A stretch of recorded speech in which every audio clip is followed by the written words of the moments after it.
We're live. Yes. So today's episode is a little bit different. I'm sitting down, getting cozy with. I put out a message on my newsletter to talk about giving you an opportunity to ask me a question, or like as many questions as you wanted to. So usually if I'm making a specific post, someone will then ask me a question about something that I posted. But for this newsletter and the post I put on my social media yesterday, I was really wanting to give you guys the opportunity to ask me anything. And the lights right now that are coming in from the sun are incredible. So we're just gonna leave this beaming like this. Amazing. This is for your guys' energy as well. So I have my coffee ready. I have some of the questions you guys have sent me, and here we go. So a question that I get a lot is, Juliane, how do you find your way back to self when you feel like you have gone so far away? And I feel like this really happens to all of us a lot. We end up getting into a situation where I want to say like we've almost disowned ourselves. We've really let ourselves go. And a lot of times people associate that analogy of letting yourself go with gaining weight, not taking a shower, like not cleaning your house, not giving an F about anything, like that kind of letting yourself go, but it's not like that. It's more of I stopped listening to my inner voice. So now I have almost disowned myself and I've lost trust within myself. So any of those times that we really feel like we're out of whack or we're out of alignment with ourselves and with what we want, that's ourselves letting go. We've just let everything go. And instead of letting the things that are almost clogging up our life go, we tend to let ourselves go first. So this has happened to me many times over the years. So my quickest way to come back to myself, to get myself into alignment with whether I'm having anxiety or things aren't working out or 10 things are going wrong at once, I'm like, okay, this room and do it, or I'm going to message my friend who I know does sound healing. Maybe we can set up a class because me teaching is going to get me out of my head and into my heart, or I'm going to go to a class like that I know will work for me and bring me back. It could also be getting outside in nature. And that's a huge one for me, is getting outside, finding ways to come back to yourself. Someone had told me the other day that they thought, like, how do you have like so many things put together? Like you just got it together, you know, you got your yoga classes on the go, you started this channel, you make time for yourself and your partner. And I was like, what? You know, the reason I do all these things is because I don't have it all together. Okay. So that's why I do these things. Like I have anxiety like everyone else. I worry about things like everyone else. I question things like everyone else. So in order to come back, so there isn't all this questioning all the time, we have to come and find our way back to ourselves. Light is insane. So that's my number one thing. So my answer to the question would be, don't disown yourself.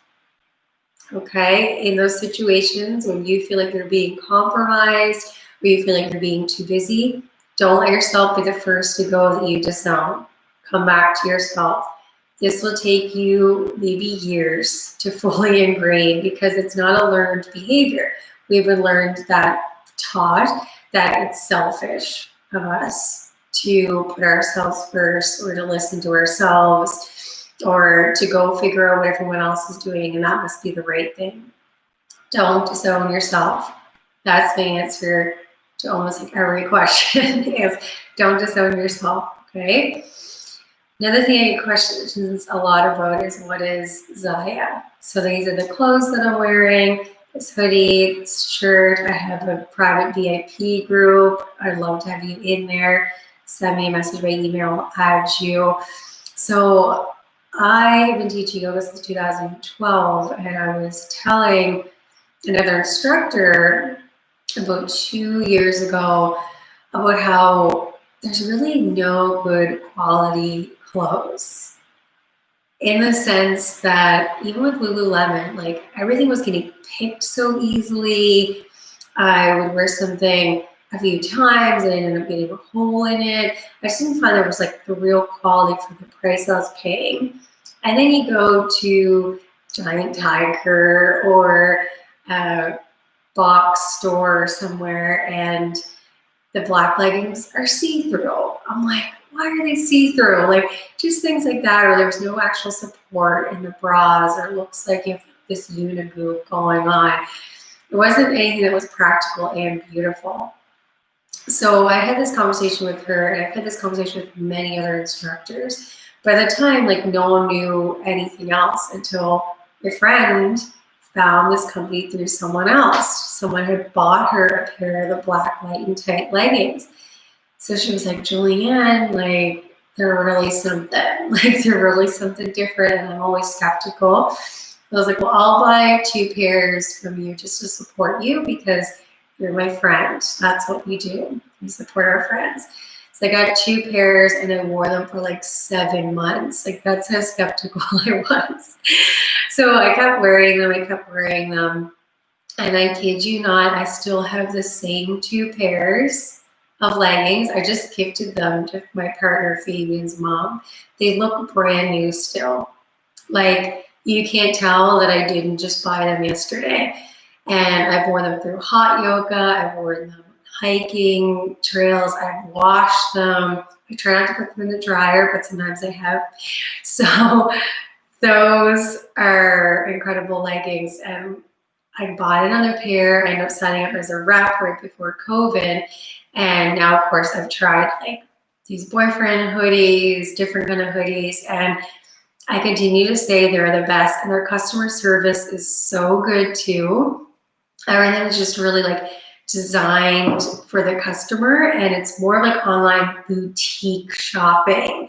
So it's not like we go into Sport Check and there's 100 pairs of these pants, and if you end up running out of that stock, they can order you more. It's not like that. It's really about like eco-friendly too. So things are in smaller batches. If something does really well, maybe they'll get it in again. So it's really about this boutique, unique style shopping and items that you're not going to just get anywhere. So if you're interested, I'd love to be your rep. I'm really known for doing discounts because I really want people to get into trying Zyia out as well. So I'm really also known for like giving a lot of good discounts in my VIP group. So you should join me. Another question I got was screen time is in like movies and TV shows. Someone even asked me if I had a TV, which I love that because there was a period of time I didn't have TV. I also grew up with 3 channels. Does anyone else remember that? CBC, CTV, and Global. There was 3 channels, and sometimes CBC didn't work, sometimes Global didn't work. It was like CTV was kind of like your go-to, and we had like the bunny ears, and you're like putting tinfoil on the bunny ears. Okay, that's how I grew up with those channels. So now we don't have satellite or anything like that. We do have Netflix and YouTube, you know, are the go-tos online. And I'm really, I want to say like intentional with what I watch. So I will look up a documentary or a true story movie before I watch it because I want to know like, what is it really about? Or if a new movie comes out, I'm looking into like what it's about. So I'm not just watching whatever, and I never just have like soap operas playing in the background. I feel like That's like everyone's mom, and I want to watch this with my mom, but like not at my house by myself. So I'm really intentional with what I do watch. We do have TVs. We just don't have like the cable or satellite, just so we don't watching. And there are totally times that we binge watch things. Like if I'm on screen time, it's because I'm creating content or I'm doing a course or something. But there are times where it's like the best feeling to just get your guacamole and chips, get your dark chocolate, get our tea. Me and my love go on the couch and we just like watch all 6 seasons of Vikings. Like we're on the last couple episodes now, or a different show or movie. So totally, yes, I do enjoy TV, but knowing like what I'm watching and why I'm going to watch it. And he also loves looking up the news, which is another nice thing online, because you can be intentional with like how long you want to watch the video or what source you're getting it from. And yeah, I'm always open to movie and TV show suggestions, so ask away. Another question I got was, do I do yoga every day?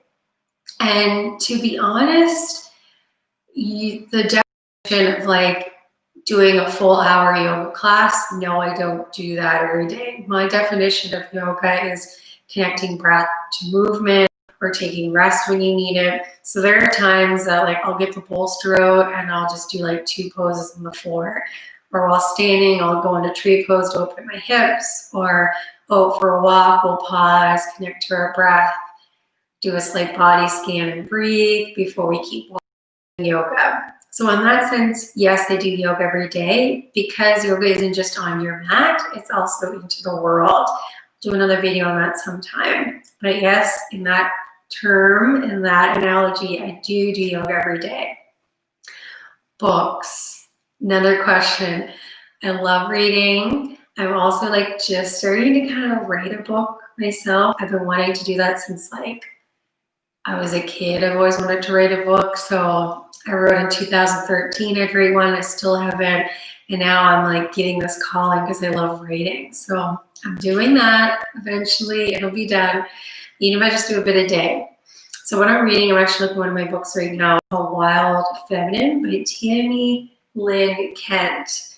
So that book I'm reading, A Course in Miracles. I feel like I'm always reading that because it's so huge. I'm actually doing all the lessons starting from January 1st and doing the workbook. And because I always have at least 3 books on the go, Disappearance of the Universe. That's my 3rd book I have on the go. I really recommend that too. Get you thinking about God and life and yourself so much differently beyond what anyone else has already told you. So read those 3 books. Love reading. Another question I was getting was about if I drink or if I eat meat. So I know sometimes there's a lot of yoga teachers, there's the, assumption that like you're vegan or you don't eat dairy or you don't drink. And to be honest, December 13th, 2020, me and my partner stopped drinking alcohol, and we don't know for how long. So for right now, I'm not drinking alcohol. Maybe one day I will. And before that, I was socially. So but for right now, no. I think it's total preference.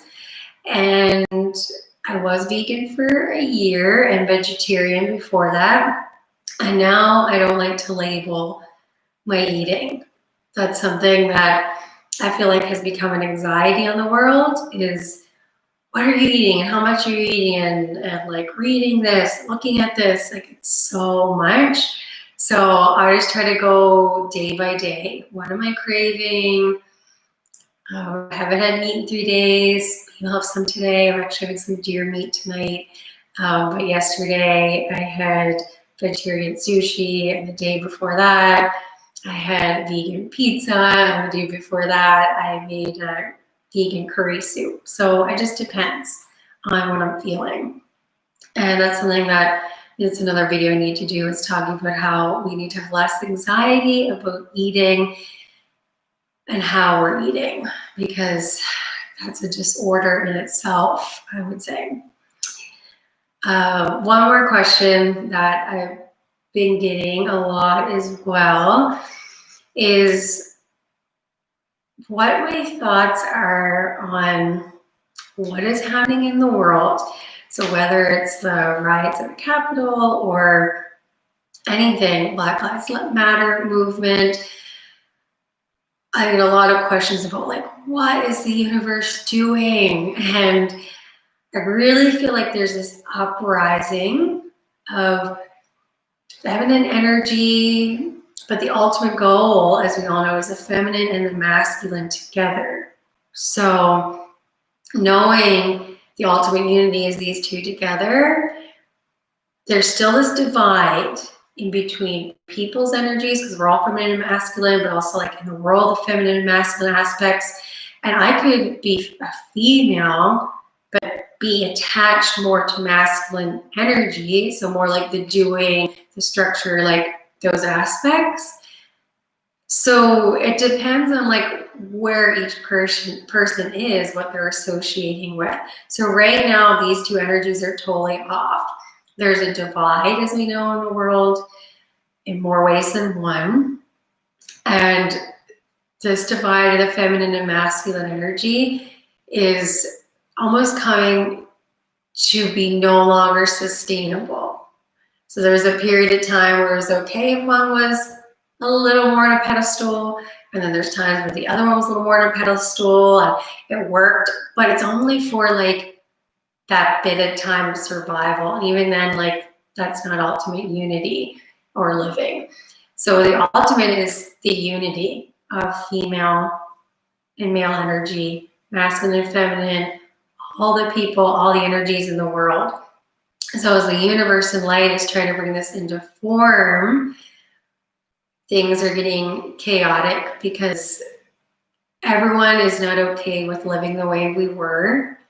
We're not okay with not speaking up anymore. There's certain aspects we're starting to see of people in power that we are shocked that they'd even be able to do all of that.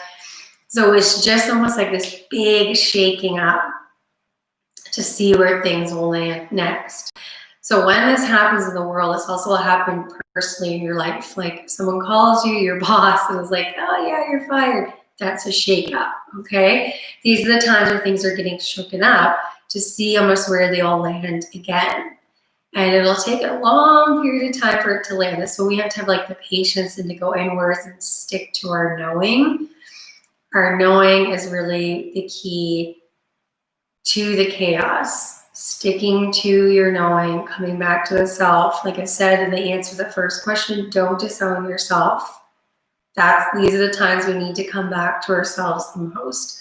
So right now I think there's a big shakeup. Eventually it'll land. Maybe another shakeup will come again. I don't know. But I feel like that's just energy vibrating and seeing where it vibrates again. So right now things are vibrating really intensely. So we're just going to try and get them to vibrate a little bit more even in the world and see what kind of light and goodness comes from them. I think we're all just really also questioning our beliefs. The book I'm reading right now, about the disappearance of the universe, it really talks about how, like, what I also believe is the Bible was just someone's perception of maybe they've seen things happen, maybe stories were told to them, and then they wrote this book as their perception. And now it's become this intense way of living, like do or die way of living. And that's not love. That's not God. That's not real energy. Just like we have this one person in power and we have to listen to everything they say all the time because that's the rule. And it's like, well, maybe it's not really working for the world. So there's the shake up and the re-questioning. So any questions that you are asking in words, feel free to ask them to yourself or do some research. Find things that you're like, that doesn't really feel right to me. Maybe there's a book out there about it or another forum. So just stick to your knowing. If you have any other questions for me, feel free to comment in the comment section below. Like this video, please share it as well for the extra wisdom we are gathering here together as a community. And if there's any topics you'd like me to speak about at any time, let me know. There's tons of videos on the channel for yoga and interviews and things I've done. So take your time, soak in the information, don't disown yourself, and have a great rest of your day. Thank you all for tuning in. You make this so enjoyable for me to do, to know that you're going to listen to this, you're going to provide me feedback, and together we're creating our own shaking up of energy and movement. Take care, everyone.